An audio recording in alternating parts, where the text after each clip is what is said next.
മുഖ്യമന്ത്രിയും CPIM പരസ്യമായി തള്ളിയതോടെ PV അൻവറിന്റെ അടുത്ത നീക്കം എന്ത് എന്ന ആകാംക്ഷയിലാണ് രാഷ്ട്രീയ കേരളം. പരസ്യ പ്രസ്താവനയിൽ നിന്നും വിട്ടുനിൽക്കണമെന്ന പാർട്ടി നിർദ്ദേശം തള്ളി 4:30 PV അൻവർ മാധ്യമങ്ങളെ കാണും. കടുത്ത തീരുമാനങ്ങളിലേക്ക് അൻവർ കടന്നേക്കും എന്നാണ് അഭ്യൂഹങ്ങൾ. വിപിൻ C വിജയൻ ചേരുന്നുണ്ട് മലപ്പുറത്ത് നിന്ന് പുതിയ വിവരങ്ങളുമായി. വിപിൻ, ഈ കൂടുതൽ വെളിപ്പെടുത്തലുകൾ നടത്തുക, അങ്ങനെ സർക്കാരിനെയും പാർട്ടിയെയും മുന്നണിയെയും ഒക്കെ സമ്മർദ്ദത്തിലാക്കുക. കാരണം 4-ാം തീയതി നിയമസഭാ സമ്മേളനം നടക്കുമ്പോൾ അവിടെ ഈ അവസരങ്ങളൊന്നും കിട്ടാനിടയില്ല. അതിന് മുൻപായി പരമാവധി തൻ്റെ കയ്യിലുള്ള ആയുധങ്ങൾ ഉപയോഗിക്കുക.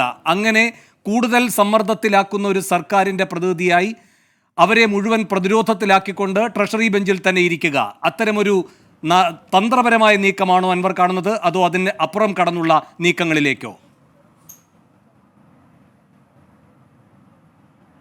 അതെ, അത്തരം ഒരു തന്ത്രപരമായിട്ടുള്ള ഒരു നീക്കത്തിലേക്ക് തന്നെയാണ് പോകുന്നത്. കാരണം കഴിഞ്ഞ ദിവസം വനം വകുപ്പിന്റെ പരിപാടിയിലും PV അൻവർ ഇതേ കാര്യം പറഞ്ഞിരുന്നു. കാരണം അടുത്ത നിയമസഭാ സമ്മേളനത്തിൽ പറയാൻ വെച്ചതായിരുന്നു വനം വകുപ്പിനെതിരെയുള്ള കാര്യങ്ങളൊക്കെ തന്നെ.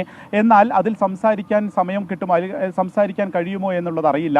അതുകൊണ്ട് തന്നെ പറയാനുള്ളതെല്ലാം തന്നെ പറഞ്ഞിട്ട് പോവുക എന്നുള്ളതാണ് ഇപ്പോൾ എടുത്തിരിക്കുന്ന തീരുമാനം എന്നുള്ളതാണ് അന്ന് അൻവർ ആ വേദിയിൽ പറഞ്ഞത്. അതായത് 4-ാം തീയതി നടക്കുന്ന നിയമസഭാ സമ്മേളനത്തിൽ തനിക്ക് സംസാരിക്കാൻ സാധ്യമാകുമോ എന്നുള്ളത് പോലും ഇപ്പോൾ MLA ഉറപ്പില്ല.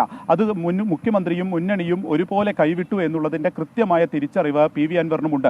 അതുകൊണ്ട് തന്നെ ഇനിയുള്ളതൊക്കെ തന്നെ പരസ്യമായി തുറന്നു പറയുക. ഇപ്പോൾ പാർട്ടിക്ക് വിധേയമായി മുന്നോട്ട് പോയി കഴിഞ്ഞാൽ തനിക്ക് കിട്ടിക്കൊണ്ടിരിക്കുന്ന പിന്തുണയും ഇല്ലാതാവും. ഒപ്പം തന്നെ പാർട്ടിയിൽ നിന്ന് കിട്ടുന്ന ഒരു സ്വീകാര്യത ഒന്നും തന്നെ ഉണ്ടാവുകയില്ല. അതുകൊണ്ട് തന്നെ ഉന്നയിച്ച കാര്യങ്ങളിൽ കൂടുതൽ തെളിവുകൾ പുറത്തുവിടുക, ഉന്നയിച്ച കാര്യങ്ങളിൽ ഉറച്ചു നിൽക്കുക. അങ്ങനെ പരസ്യ പ്രസ്താവന വേണ്ട എന്നാണ് പാർട്ടി പറയുന്നത് എന്നുണ്ടെങ്കിൽ അത് ലംഘിച്ചുകൊണ്ട് തന്നെ മുന്നോട്ട് പോവുക.